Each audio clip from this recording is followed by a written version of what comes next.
It's indeed a great pleasure and privilege to see both of you all together here for MS Dhoni, the untold story. And with our fans' permission and Dhoni sir's permission, can we ask you a few questions, please? What do you love about Hyderabad? Well, there are a lot of things that I love about Hyderabad. But before I say anything, thanks for coming here. It's a real pleasure sharing the stage with you. We are big fans of your work, so thanks for coming. The moment you talk about Hyderabad, you know, biryani is the first thing that people talk about. And when I started playing cricket, when I was playing first class cricket, I think it was 2000. And we had a game over here. So that was my first introduction to the Hyderabadi biryani. And after that, whenever we have come here, biryani is something we can't really miss. Of course, we come here for cricket, but biryani is something that we can't miss, along with the other food. I feel the cuisine over here is great.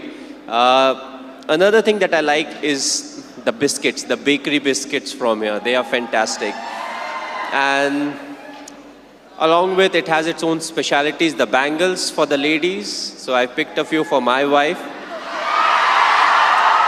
But also we have got very good support over here. As a Indian cricket team, whenever we come here, the people, they come out, they support us. And we have got a very good record in Hyderabad. You know, we have done very well as a cricket team. So it feels good to be here. It's a pleasure being here. Thanks to all of you, you know, for coming over here and giving me a very warm reception. So having such a busy schedule, Tamil release and today Telugu, did you get your load of biryani? Did you get your load of biryani?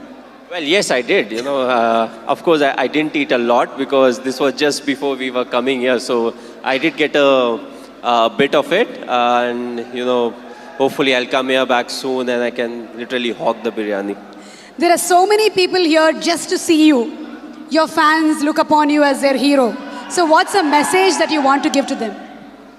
Well, personally, if you ask me, I feel, you know, you have to be honest in life. You have to be honest to yourself. You have to be practical. You have to take risk in life. But at the same time, you know, you have to be calculated. You can't just say, okay, I took a risky option at some point of time. You have to be ready for the kind of talent that's really needed to achieve what you want to achieve. But at the same time, you know, you have to take risk in life. So for me, being honest in life is very important. Hard work that you have to put, you know, irrespective of what your profession is. The hard work, the honesty, respecting the elders, which I feel is the key. You know, if you don't respect the elders, be it your parents or be it anyone, you know, it becomes very difficult to be successful in life. Being humble, you know, try to be, when you enter, let's say, any big building, you know, right from the first man you meet to maybe the managing director, you have to be the same to each and everyone. So that's what life is all about. Go through the difficult periods, fight it out. But if you can do it with a smile, you know, that you'll become part of maybe the 5% persons, you know, who can actually do it. Because at times we crib about life, about the tough period, but what's important is to go through, because it's a tough period that actually make you a better human being.